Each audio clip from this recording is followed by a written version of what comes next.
Okay, please sit up straight. Get your cameras, shoulders on up, look presentable, be respectful. If not for me, then for our special guest speaker. Sir, please take the podium, and thank you so much again for being here.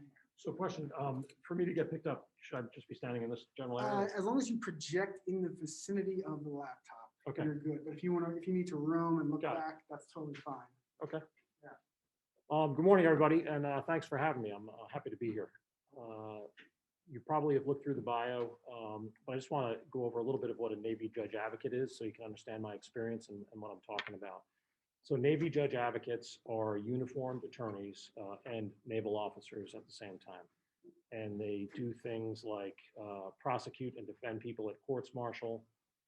They provide legal advice to commanders on everything from law of war and rules of engagement to big policy issues and proposed legislation.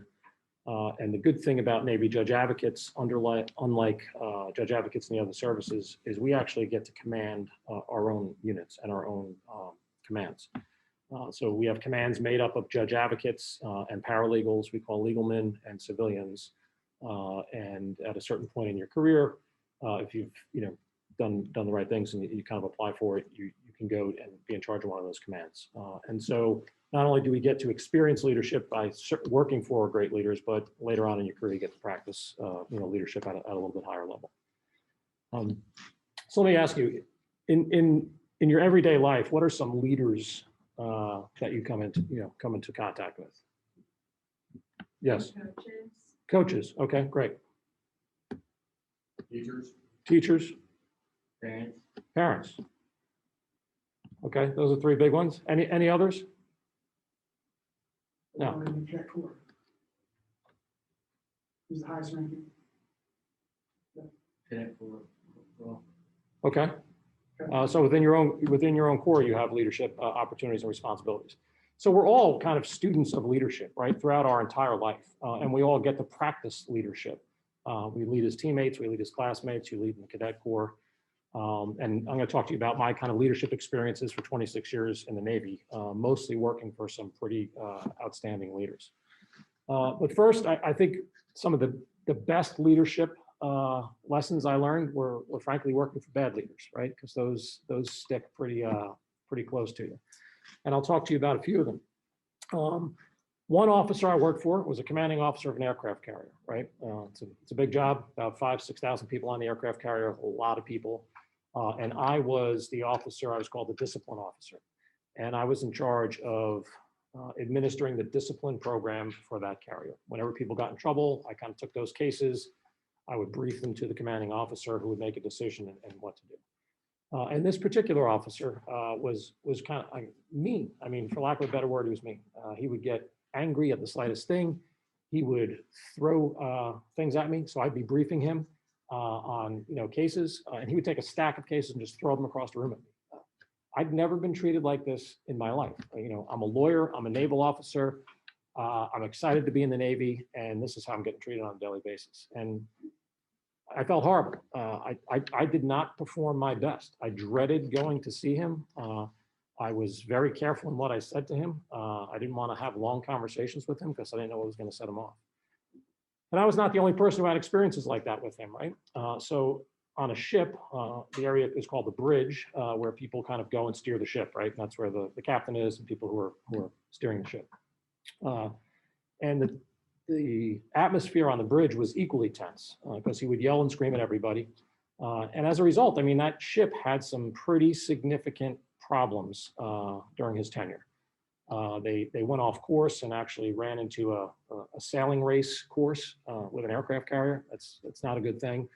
There were some accidents where people got injured and killed, and then there was a collision with another ship, which did millions of dollars of damage between the aircraft carrier and the supply ship that was there. And so, luckily, after a few months of this, another commanding officer was scheduled to come in. And I'll talk about them as one of actually my best experiences. But that first one, I was ready to get out of the Navy if I had to spend a few more months with that officer. And so I made a mental note to myself, don't ever be like this if you're in a leadership position, right? It's not good, it's not productive. Another leader I worked for had kind of what I say a do-say gap, right? So they had read a lot about leadership and they talked a lot about leadership, but they didn't actually exercise it themselves. And there's one distinct example of this. This particular officer was talking to a bunch of other more junior officers about leadership and said it's really important to be approachable and that people feel comfortable coming to you to say whatever's on their mind. You never want people to feel uncomfortable coming to you. And that was kind of the thrust of his leadership talk with this group, not much bigger than this. And then at the end, he said, are there any questions? And somebody raised their hand and asked a question. And he actually kind of made fun of the individual asking the question, said something along the lines of, that's a pretty silly question. I'm not sure I even understand it, but let me take a stab at answering it. So, I mean, 2 minutes ago, he was talking about creating an atmosphere where people feel comfortable coming to you. And then the next moment, he makes a comment like that. So guess what? There was no other questions. That was the only question he got because nobody else felt comfortable. And those people who then went to work for him, all of us went to work for him, you can bet very few, if any of them, would reach out to him if they ever had a question or a problem or an issue, right? And that's kind of not the leadership style you want to emulate. Another officer was always late for meetings with subordinates, constantly. Sometimes 5 minutes, sometimes 10 minutes, sometimes 45 minutes. Would keep people waiting for meetings, and for no real good reason. And it was a waste of those people's time, and it shows just a lack of respect, right? Respect goes both ways. You have to respect the people who work for you and who you work with if you want them to respect you. And there was a incredible display on a regular basis of lack of respect down, and I think as a result, there was a lack of respect up as well. There was another officer who I worked for who created very quick snap impressions of people. Within the first week or so of meeting you, they determined if you were one of their guys or not. And if you were, you could do no wrong, and you were going to be fine. And we get ranked, in the Navy, and you're ranked against your peers. And so if you were one of the people that this officer liked, you're always going to get high ranks. And if you weren't, if for some reason they didn't like you, and he was big into athletics. And so he really favored athletes. And if you'd played college athletics, even better. And if you didn't, or for some other reason he didn't like you, you were kind of in the bottom of the pack, and nothing you could do was going to get you to the top. And so how do you think those people at the bottom of the pack felt, right? I mean, really disenfranchised, dispirited. Nothing I could do is going to make a difference. And so they just try to get through, the tour. And then I had another leader who put himself first, even over his subordinates. So there was an instance where he was supposed to write up a subordinate for an award when they were detaching from that tour. He wrote it up, but he never got around to submitting the award. That officer was subsequently at a promotion board where they needed the award. They called him up and said, hey, I never got the award. And he said, yeah, I forgot to submit it. And the officer said, well, would you please submit it now so I can have it? And he said, no, because I'll get in trouble if I submit it now because it'll look bad on me. And so he literally was not going to put the officer in for an award that they deserved because it would look bad on him. I mean, putting yourself over your subordinates in that fashion is just, like an unforgivable leadership trait. So those are the bad stories. Fortunately, in my 26 years, the good leadership examples are tenfold over that. And I could talk for literally a couple hours on all the great leadership examples. I won't. I'll just give you some highlights. So that first person I was talking about who was mean, threw stuff at me, yelled, created a horrible atmosphere. The person who came to relieve them as the next commanding officer was the best leader I served with in 26 years. Absolutely fantastic, stellar officer. Their first day on the ship, we were talking, and he said to me, look, I could sense the tension. Everybody's afraid, everybody's on edge. On the bridge, people are afraid to say, hey, careful, I think we should, go this way or that way because there's some ships over there we may want to avoid. Because they're afraid of getting yelled at. He said, that's how you have accidents, when people are afraid.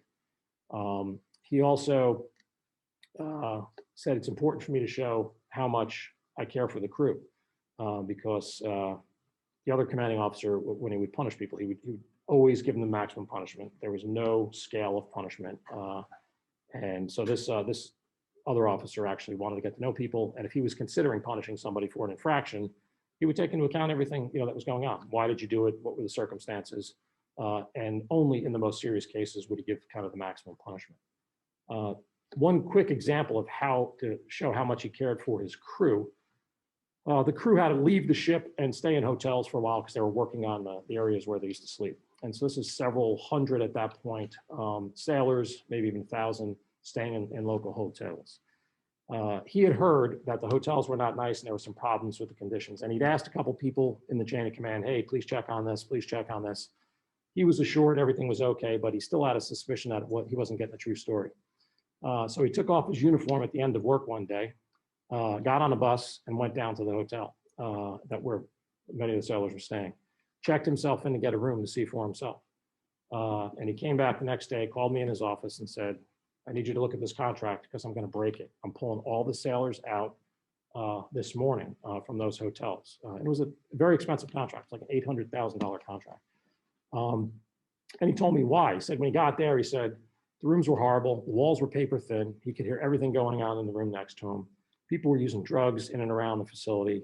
The towels were like paper thin. They were a little better than a paper towel. There was like a dim bulb hanging down. The sheets, were dirty. The floors were stained.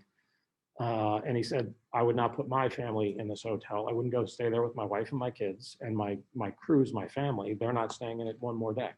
And so it was an enormous, contract thing we had to work through, and we had to find housing within hours for, almost 1,000 sailors. But he did it, and he figured it out because, it meant that much to him. And the crew from that day on, they already were clearly realizing the change, but that one individual changed the morale of that entire unit, like that with one instance. He ultimately went on to be a 4-star admiral and in command of one of the largest combatant command in the world. So he clearly had great leadership, and you could see it from day one meeting him. The other, we talked about a do-say gap, so that one officer who would say the right things, but not exercise, good leadership himself. I worked for another officer who was very senior and had the opportunity to travel on aircraft for their official travel, and they had a driver if they needed it. They had all this stuff. But there was a time where there was sequestration, where the Navy budgets were being cut significantly, and he wanted to show and set the example of being good and responsible with taxpayer money and spending as little as possible unless it was absolutely necessary. So he had a meeting in New York, and instead of taking the plane or doing something else like that, he got on a bus. He got on one of those $10 buses that you get at Union Station, and he went up to New York to go to the meeting for that. And he'd let the word get out and let all the other admirals know that he did that. And that clearly set the tone and clearly sent the message to everybody. I'm serious about this. I mean what I say, and I'm going to do what I say. Let's be responsible about spending money. So that was a great example. I also worked for 2 particular admirals who were incredibly humble and kind and could have a conversation with you like you would have with each other. It is, for some leaders, it's tempting and it's easy to get caught up in all the trappings, if you will, of the office, right? You walk into a room, people stand at attention until you tell them to sit down. And the more senior you get, the more perks you get.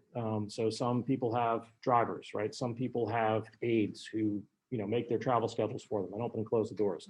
Some people have speech writers. Some very senior people have people who prepare their food at home. They have big government houses where they do official entertaining, and they have people who prepare their food and lay out their clothes for them, for their uniforms, and take care of all those things. It's easy for some people to let that kind of go to your head and kind of think you're above everything else. And that's, in some cases, can lead to some ethical problems and stuff like that. But these few officers who I worked for were incredibly level-headed, never let any of that go to their head, related to everybody on a great basis. Would ask you how your family was, knew your kids' names, knew what sports your kids played, and want to know how things were going. And as a result, that was a great atmosphere. That was a great command atmosphere. Everybody felt, on a, clearly they were in charge, but everybody felt that they could approach them with any issue. You want to let your leaders know if there's problems early on so they can address it. And that was always the case with them. And as a result, they were very effective leaders and they had very smooth command tours. And then I'll talk a little bit about the last one is a great communicator. This officer I worked for, she was a 3-star admiral, very senior, and I was kind of her chief of staff. And she was a fantastic communicator, not only with a large community of 2,500 people that she led, but also at the small level, like in her office. So for the 5 people or so who were kind of on her immediate staff, she constantly let us know what she was thinking. She talked to us about her ideas. She was humble enough to say, here's my idea, what do you think about it? And she would ask the most junior person in the room what they thought about it. And she took what they thought. The most junior person in the room oftentimes would say something that would cause her to rethink her approach, and she would adjust it. And she was confident enough in herself and had the self-confidence to be humble enough to take recommendations from everybody else. And so when I got into leadership positions, I said, that's kind of how I want to run things. And I took a little piece from all these people. And at each leadership opportunity that I had, I would try to work on those things. And then I'll just talk to you a little bit about my own leadership experience. At various levels. First I was leading one or 2 people, and then it was 5 or 10. And at some point, it's a much larger group that you get to lead. A couple of mistakes I made, early on that I would recommend people try to avoid. Early on, I was concerned more with people liking me than respecting me. And it doesn't mean you have to come off like a tyrant, right? Like that first CO and yell and scream. But it's okay if people don't necessarily, you're not there to be people's, friend in certain circumstances, right? You're there to support them, clearly. And you're there to care for them, especially in the military. You care for them and their family and everything else like that. But your job is to get the mission done. And so I needed to focus on that and get better over time with that. The other thing I realized is, you're on, as a leader, you're on 24/7, especially in the military. And you need to be careful about what you say. So one day I walked into the office and I was walking down a passageway like this, and it was really dark and it had some kind of dark paintings. And I said, I just made a comment like, this passageway looks kind of dark to me and these paintings look kind of bleak. The next day I come in, the paintings are all off the wall and they're getting ready to paint the walls lighter and get new paintings on there. I did not intend that to happen, right? And I was like, oh, okay, check myself. I really need to be careful about what I say because people will take things and run with them. And then the other thing is, set standards early, and you yourself have to absolutely live up to those standards. And you need to give people. One person I didn't talk about who was a great leader. You need to give people honest feedback, and that's not always great. Everybody isn't always performing at their best, right? And we all have bad days, off days. We all do things we can improve on. It's tough to have, especially the first few times you do it. Hey, I'm sorry, you didn't really do too well in that trial, and you need to change things, or you didn't do too well when you're providing this advice, or whatever you're doing, and then give them the ways to how to improve. Have those conversations. You owe it to people to help them improve, and it may be tough or uncomfortable to have those conversations the first few times, but all leaders need to get good at it, and that's what I would recommend. So with that, I'll talk about anything you want. Any questions on comments that I made? Any questions on my bio or anything else? So let's start with in-person questions. And if you don't mind just repeating it. Sure. I don't want to toggle between the microphone and all that. Absolutely. So I'll ask you a question. He'll repeat it so the Zoom learners can learn, and then we'll switch to Zoom questions as well. So go ahead. Anybody? Yes. So why did you choose to join that branch of the military? Question was, why did I choose to join the Navy? Simple answer. I like the coast. I like the ocean. I like the beach. I looked at the other services and the early initial tours, especially for Army and Air Force. A lot of their big installations are nowhere near the beach. And so that's why I chose the Navy. Looks like Adriana's got a question. You can call on her. You just say her name. Adriana?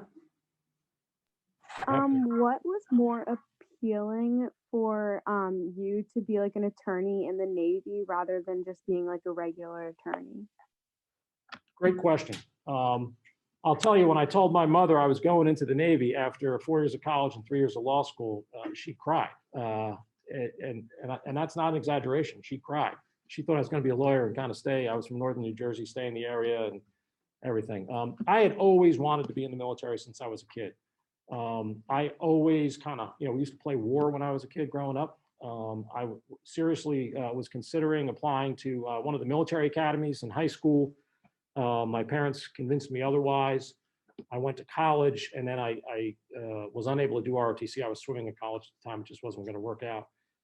And then I thought that opportunity had passed me by. And it wasn't until I went to law school and I met a Navy judge advocate who was getting an advanced law degree that I heard about the Judge Advocate General Corps. I'd never heard anything like that. That movie, A Few Good Men, hadn't come out yet. They actually filmed that when I was in law school. And so once I found out about it, I was like, wait a second, I could be a lawyer and be in the military? Like, that's awesome. Sign me up. I always wanted to travel. I always wanted to work for the government, and I wanted to kind of do international things that would have me traveling and working internationally. And this let me do all those things. So my dad is a lawyer, and I saw in your bio it mentioned Guantanamo Bay, and he went there for one of his work trips. What did you do there? The question is, they noted on my bio that I did some work with Guantanamo Bay issues. So after 9/11, I was working in the Pentagon, and then I worked down on the Secretary of Defense's legal staff as we stood up what we called a detainee policy group. So there was a number of people who were detained throughout the world as a result of 9/11. And when they started detaining them, they need to figure out what to do with them, right? And so ultimately, many of them went down to Guantanamo Bay.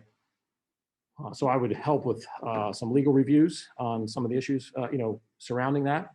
Can't talk too much about it, but I would help with legal reviews surrounding that. I would also worked on screening criteria. When they picked up suspects internationally, what type of criteria, what type of questions should they be looking at as determining where these people should go after they were detained, or should they be released? Yes. So I remember you mentioned you were kind of in charge of doling out punishments. One, what was the maximum punishment that you mentioned? And two, what's the weirdest thing you had people do as a punishment? Well, there used to be, I'm sorry, the question was, what was the maximum punishment that I've seen kind of doled out, on, let's say, on a ship? And then what was the weirdest punishment? So to be clear, on the carrier, I would advise the commanding officer, and he was the one who would administer the punishment. In a proceeding in the Navy, we called captain's mast. And in that case, the maximum punishment typically would be like a reduction in pay grade. So if you were an E5, they could reduce you down to an E4, right? So that's a pretty significant fine, and then it takes you a couple of years to get promoted back. They could also take half your pay for 2 months, and then they could process you for administrative separation, depending on the type of offense, right? And then there's different levels of combination if you want to do one thing, but roughly they could take a significant chunk of your pay, restrict you to the ship for a period of time. And that's really bad if you're like, you've been at sea for 30 days, you're getting ready to pull into, let's say, Portugal, and you've never been there before, and now you're on restriction, you're not going anywhere. Or worse yet, you've been away for almost, a long time, and you're about to pull home and see your family, and you get in trouble. And guess what? They're waiting there on the pier, and you're not getting off the ship because you're restricted to it, right? So that's kind of bad. The Navy also used to have a punishment of bread and water up until recently. And they could put you on 3 days of a bread and water diet. And so you would get nothing. You could have all the bread you wanted to eat and all the water you wanted to drink, but that was it. And I've never done that, but I've heard after about the third day, your stomach's in a bit of a knot from eating nothing but bread. And it's not too pleasant. I think James, you can just call him James. James? As you were talking, you helped us understand the differences between good and bad leaders. What do you think is the difference between a good leader and a great leader? Wow, that's a really good question. I would say a good leader is somebody who kind of effectively runs their organization, and doesn't do anything bad and doesn't negatively impact people who work for them. I think that's a good leader. And you know, you meet the standard, right? I think a great leader is somebody who takes their organization to a different level of performance that wasn't even anticipated before, and motivates the people that work for them to be better leaders, to be better at their job. And it could depend on the organization. Maybe a sailor's coming up for reenlistment, they were thinking about getting out, but working for a great leader may make them want to stay for a longer period of time. Or, you know, maybe an enlisted sailor is in there and you know, a great leader takes them under their wing, develops them, and then they wind up going to the Naval Academy and becoming an officer or something like that. So really good question. But that would be my take. Looks like Owen. has a Owen? question. Throughout all your years in the military, how did you maintain to stay focused, like with motivation and all throughout everything? Good question. I was able to move around so much, right? And we kind of do that. I you know, moved around throughout the United States. I moved around throughout the world, and I moved around in different positions. I would say in my first 11 years, I didn't have a job for more than 2 years at a time. And so you were constantly like learning a new skill set, getting to know a new area, getting proficient at it, and then getting ready to go transfer to do something else. And that suits me, and that motivates me. I like new challenges, living new places, meeting new people, and doing new things. And that kept me motivated for 26 years. I love it. Let's go to Billy and then we'll go to Cindy. Go ahead, Billy. Going off of that, you said you lived in many places. What do you think is your favorite place? Favorite place I deployed or lived or? Okay. That's the most interesting cultural. So the question is, what's the most interesting cultural place that I lived? I would probably say the Azores, Portugal. So it's an island chain about 600 nautical miles off of Lisbon. I wanted to get to Naples, Italy at that point in my career, and I couldn't get quite there. So they got me like 3/4 across the Atlantic. And it was so interesting because, I mean, literally I would sit in my house at night and there were, you know, men coming back from the fields riding donkeys. That's how they rode, you know, got to work up in the fields. There was no hotel on the entire island. Food was fantastic, but amazingly inexpensive. You know, you could go out to a great restaurant and have, you know, a great meal with great wine and everything for $10. It was, and the island I was on, you know, there are 9 islands in the chain. You'd be able to go to the other islands, and one of them like specialized in making cheese, one of them specialized in making wine, one of them specialized in cattle, and that was very unique and different. I mean, I loved a lot of different places, but that was the most unique, other than obviously like being in Iraq and in Baghdad. That was a different experience altogether. Thank you. Sydney and then Adriana. Sydney? Was there any like deployment or assignment where you didn't like the impact that you or your like coworkers were making on people? I don't know if that makes sense. Yeah, no, it does. Good question. I would say no. I believed.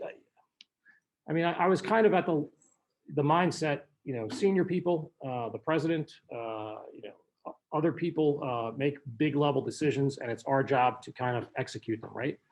And that's kind of how I approached my entire career. You know, we execute the orders which were given. I was always confident in doing that, and really didn't get too much into the questioning of why we were doing what we're doing. I am confident that all the operations I was involved in and that we supported, we did, you know, the best job we could, and we did it well within the bounds of the law, which was my main focus, and followed all the United States and international legal obligations that we have. Good question. Looks like Adriana's got another one. Adriana? I have 2 more questions, and they're very different questions, but correct me if I'm wrong. I believe you said that you didn't do ROTC in college or anything, and you found out about this after college. So what was the process of like finding out about it? And then I don't know, like, do you have to apply to do it? And then also, like, what was your most like fearful situation in your 20 plus years in the Navy? Okay, two good questions. And so I did not do ROTC. So the Navy JAG Corps, you can come in directly out of law school or from law school. That's called the student law program. Or you can practice law for a few years and then come in as a practicing attorney. And that's called like the direct, I think it's direct accession program. So those are two different ways. Or you can be a naval officer, get selected to go to law school as a naval officer, and then just convert. Let's say you were driving ships, you were a surface warfare officer, now you go to law school for 3 years, and then you become a judge advocate. So those are the three different avenues you can be. I did the first one. I applied from law school. And that's how we take the vast majority. If we take in now, let's say 60 to 70 lawyers a year, let's say we take in 70, 60 of them will probably come out of that program, roughly. Second question, the most dangerous situation. You know, clearly I would say when I was in Iraq, it was a bit dangerous. You know, while we were not out on patrols, anytime you left, I was in the green zone, but anytime you left the green zone, you were in the red zone, which was, you know, you were driving down roads where there were, you know, IEDs, and then the compound in which we lived in the green zone for a period of about 30 plus days was hit pretty routinely with rockets and mortars. And, you know, so that was a little bit of a dangerous situation.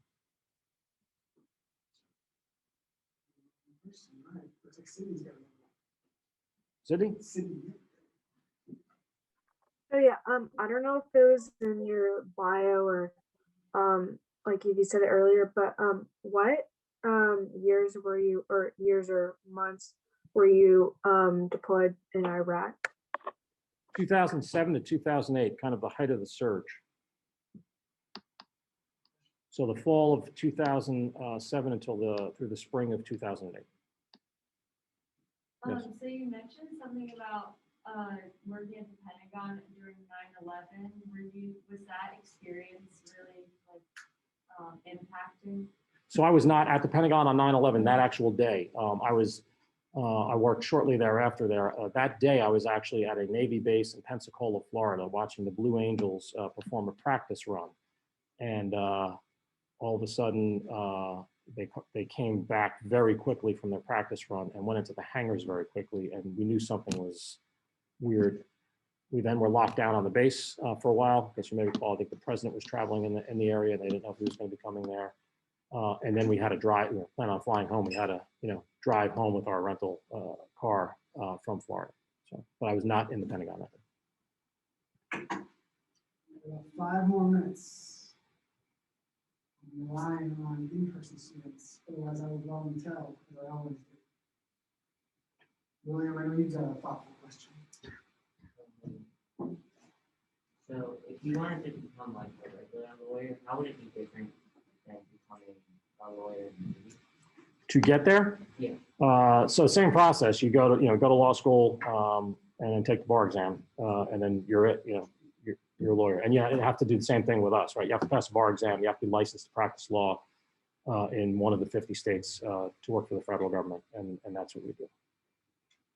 So I'm married to a regular lawyer. My wife's a civilian attorney. Yes. My name is Billy. Where did you go to law school? Question from Billy was, where did I go to law school? I went to George Washington here in Washington, D.C. I went to undergrad at the University of Scranton in Pennsylvania.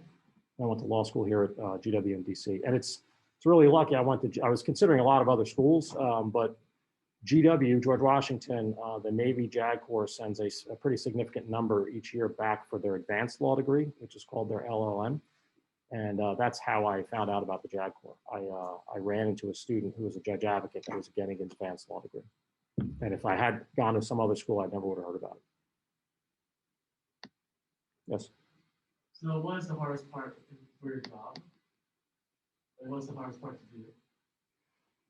Question is, what is the hardest part of kind of being a judge advocate? Well, I guess on a personal side, there are personal hardships, right, for anybody who's in the military. So, long periods of away from your family. I was deployed when my youngest son was born. I didn't see him until he was a couple months old. I lived away from my family for years on end. My wife had, a 1-year-old and a 2-year-old, and I lived on an aircraft carrier basically down in Florida for 2 years and deployed. So on the personal side, and frankly, it's more of a hardship on her. But that's a hardship that everybody in the military experiences. As a judge advocate, it's difficult sometimes. You're relatively junior, as a lieutenant or a lieutenant commander, right? So an 03 or an 04, you could be advising a very senior admiral, right, or general. And it's sometimes difficult, to say, hey, look, I know what you want to do, but that's not, necessarily the best way to do it within the law. And you call it speaking truth to power, right? And so being able to do that is sometimes challenging. You certainly get better as years go on with it. But as a more junior person, I think that was probably one of the more difficult things, especially when that person like throws stuff at you, like that first person I was talking about. Yes. Have you ever experienced one of the harsh punishments given by the Navy? Question, did I personally ever experience one of the harsh punishments given by the Navy? No, I've never been punished. My record is clean from my time in the service. So, yes. How did the Navy change you as a person? Like, how did it affect you? Wow. How did the Navy change me as a person? Great question. My wife would probably have a lot of ideas about this. I would say the way I think about things and process things, right? So if we're going to go on a family vacation, as an example, right? I'm going to look at like all the different flights, all the different possible places, think about if we get diverted, where we would go to. When we get there, I'm going to have a plan for, who's going to get the car, how we're going to get it, kind of map it out, where we're going to stay. I'll probably look at a couple places to eat. If the hotel doesn't work out, I may have a backup plan. Like I kind of plan and think about things. Even like my wife and I are talking about doing some landscaping outside, right? And if she wants to put bushes somewhere, I'm thinking about, okay, if we put those bushes there in 3 or 4 years, like how's that going to impact these other plantings they have? So we say, like I think about second and third order effects a lot. Good question. All right, so before we start flapping, let me just stand up. I'll swap spots with this side. Just join me, please. A collective round of applause for our special guest speaker. Zoom learners, you're good to cut off, and we'll just chit chat and wipe down our desks here. Have a great day. If you're second time, get ready to play tomorrow. We'll see you. Thank you.